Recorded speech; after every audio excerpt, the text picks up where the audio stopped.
Yeah.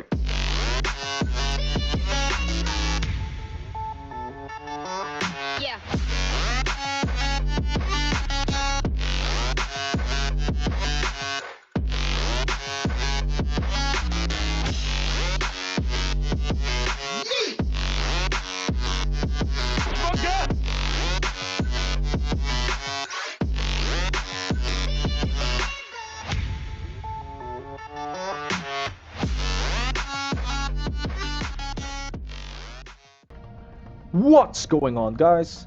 Boss Grill here with another guide video, and today I want to share my MNTIS Chain Zane build. And the reason why I named it that way is because we have the MNTIS Cannon build and the Chain Zane build merged into one. Now I know there are a lot of Zane guys out there who doesn't like the Eraser build or the Boar Explosion because of all those bright lights and it hurts the eyes. No worries, I got you covered. Now, as we all know, the Chain Zane build is really good for mobbing, but is struggling with bossing. And that's the reason why we've merged the MNTIS Cannon build into this build. Alright, now before discussing the build, as usual, I'll just show the mobbing potential by just taking on the Mel1 takedown in True Trials. We all know how Chain Zane works in mobbing. I'll just show it for new or returning players out there who still doesn't have any idea of it. So without further ado, let's get into the gear. Okay, so now going to the gear, let's discuss the MNTIS Shoulder Cannon build first. The only weapon you need is the Unforgiven. The reason for that is because of the 432% critical hit damage that it gives. And this is the only weapon that gives this much critical hit damage in the game. We also have the MNTIS Shoulder Cannon damage anoint for that bonus 150% damage. We also have the Guardian Angel with the elemental critical hits anoint. The reason why you want this is because there are some bosses that can't be one-shotted by our MNTIS Cannon, just like the Seer, for example. And I'll show that later on how it works after discussing the skill tree. Now, this build, the MNTIS Shoulder Cannon build, only works with bosses that has a crit spot. Unfortunately, it doesn't work with bosses that doesn't have one. Let's say, for example, the Agonizer. Or there are also some bosses that it's just so hard to target that crit spot. Like, for example, Hemovores. Yeah, because his crit spot is like at his back and in his belly. Yeah, and it's just so hard to target it. And yeah, so if the MNTIS Shoulder Cannon doesn't work, we'll go the traditional way. I like using the light show. We have some light shows here for that matching elements depending on the bosses that we deal with. And for mobbing, no brainer there, we're using the Redistributor. Now for the new players or returning players out there who doesn't know how the Redistributor works is every 7th shot, your shot is amped and it chains to other enemies. Let me show it real quick. See? There's an amped shot there. 2, 3, 4, 5, 6. There. Now, the special thing about this is it has a special synergy with Zane when he's using the barrier. Let me just deploy it. See? All of them are amped. So basically all your shots are going to be chained to other enemies, and that's the reason why it's really good for mobbing. Alright, and now going to the shield. Oh, by the way, I have the anointment radiation next to Mag's radiation, because radiation plus cryo is really good for mobbing. And for the shield, we have the Revolter, no brainer there, with action skill start anoint. I like using the It's Piss, especially for bossing, for that debuff. for that extra 20% increased damage. Because as we all know, Zane doesn't really throw grenades, and I'll show that in the skill tree later on how our grenades work. And also with the action skill end, 50% bonus shock damage, but you can get a lot of these grenades with different types of ASE elements for depending on the boss that you're dealing with. Now, going to the class mod, we have the Executor. Now, what's really good about this is it works both for Chain Zane and, of course, the MNTIS Shoulder Cannon build. As you can see, we have the passives: weapon critical damage, weapon damage, action skill damage. You don't. This passive is not really important.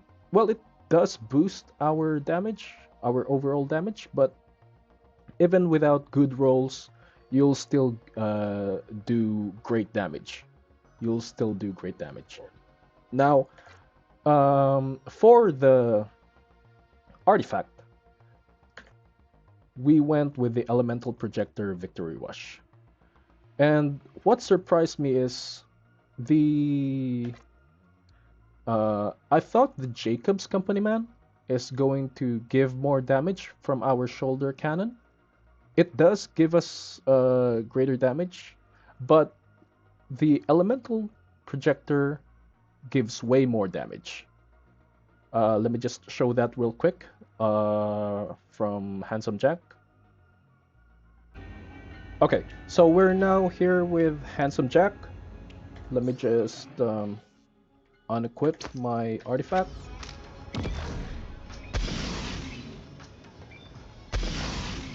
We're doing 20 million. Now with the Jacob's Company Man, 24 million. That's extra 4 million damage. Now let's try the Elemental Projector. 28 million. So there we go. Gives way more damage. And the good thing about this is you don't have to switch gears from every now and then, because as I've said, I've merged this build into one. So the good thing about this build is you don't have to switch it. You don't have to switch your class mod. You don't have to switch your artifact. You just basically switch guns. So if for mobbing, just switch to the Redistributor, and for bossing, just go with the Unforgiven or the Light Choke. Alright. Okay, so now going back to the build. By the way, for the artifact, you also want a Victory Rush for that extra V2 damage after killing a badass enemy, which is really, really good.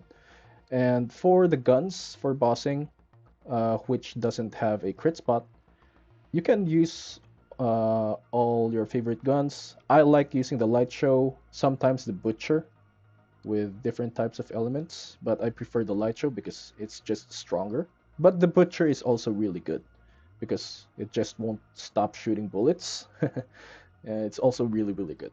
But basically, I just switch with the Light Show or the Butcher. And now going to the skill tree. Here it is.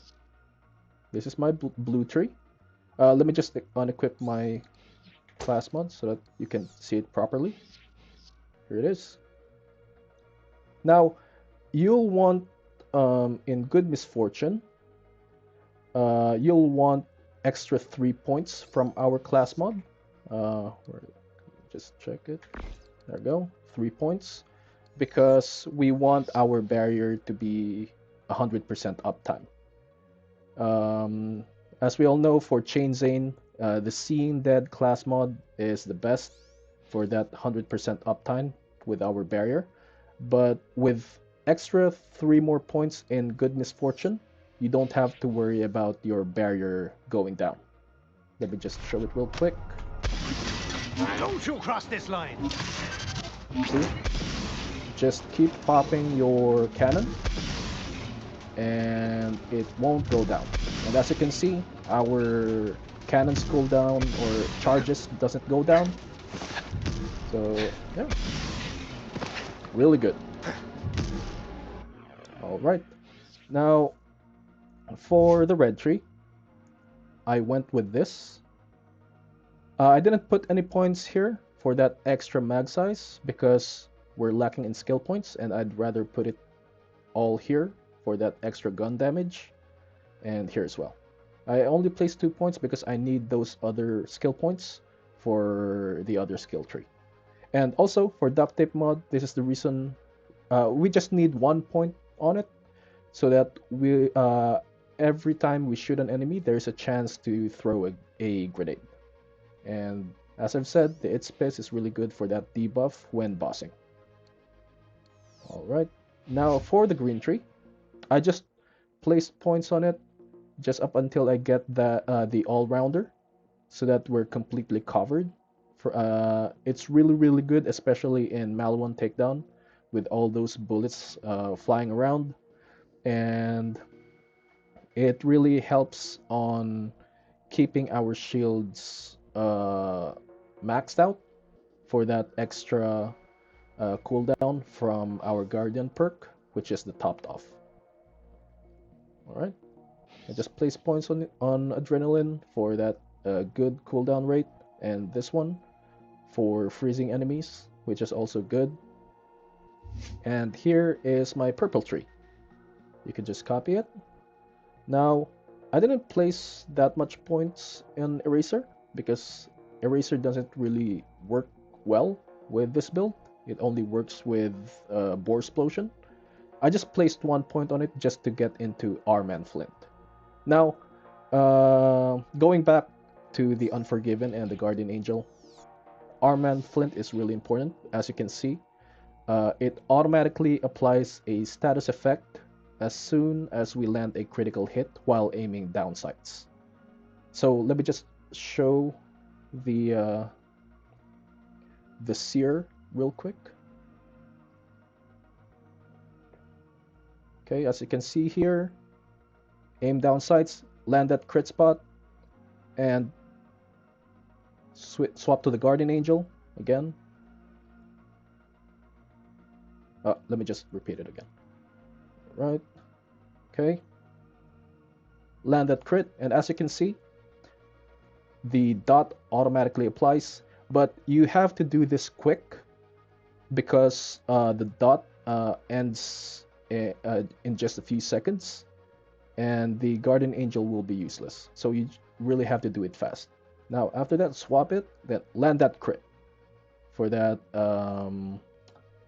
extra 500% Nova damage from our anointment. And it takes a little bit of practice, but hey, practice makes perfect, right? So yeah, just keep on practicing and you'll get the hang of it. And I went with these augments, Brain Drain and Proliferation, but I switch this to No Way Out when I'm dealing with bosses that doesn't have a crit spot, when I'm using guns instead of the Unforgiven. As you can see here, bosses or enemies takes increased bonus 25% increased damage after hitting an enemy with our shoulder cannon. So yeah, here is my build. Again, you'll want 6 points and Good Misfortune. As I've said, the passives doesn't matter. Just look for a good executor with +3 for that 100% uptime with our barrier. And here is my Guardian rank. Nothing new, haven't unlocked the others, and we're running it on Mayhem 11. Alright. By the way, if you don't want using the if you don't have the elemental projector Victory Rush, the Jacob's Company Man is good, but you'll have to swap artifacts from every now and then if you want to use guns. But if that is not an issue for you, also if you're using guns, I suggest the Pearl of Ineffable Knowledge. This is a good alternative when using Redistributor or the Light Show or the Butcher, whatever guns you like to use. Okay. Alright, so let's get into the Malawan takedown in True Trials, just up until the Kraken, just to show the mobbing. Okay, so we'll run it on Mayhem 11, and enjoy the run. Intel says there's an elevator down to the lower levels. Make your way there and be ready for some heavy resistance. I'll count on you, Bolt Hunter.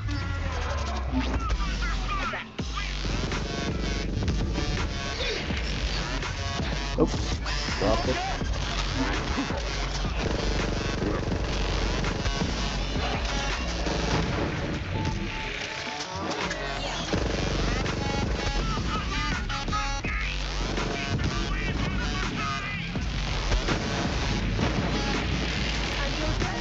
Fancy that! Impossible, you picked the wrong battle!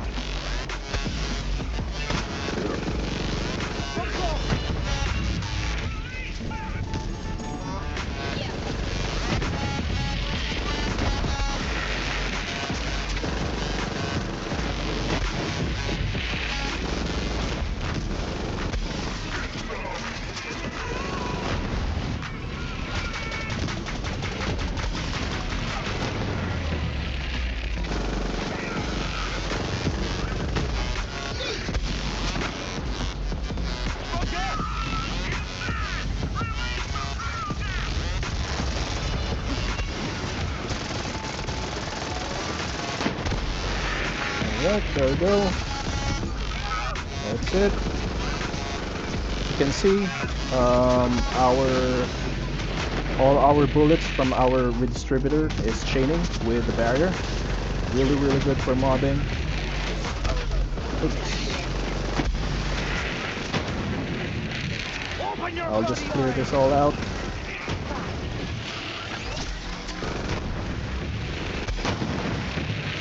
Really, really fun. And by the way, this build is my most favorite build for Zane, because just using guns is just so much fun compared to Eraser. And honestly, Eraser build or Bore Explosion build is really boring for me, because you basically don't have to aim at enemies. So, Don't cross the line! get out.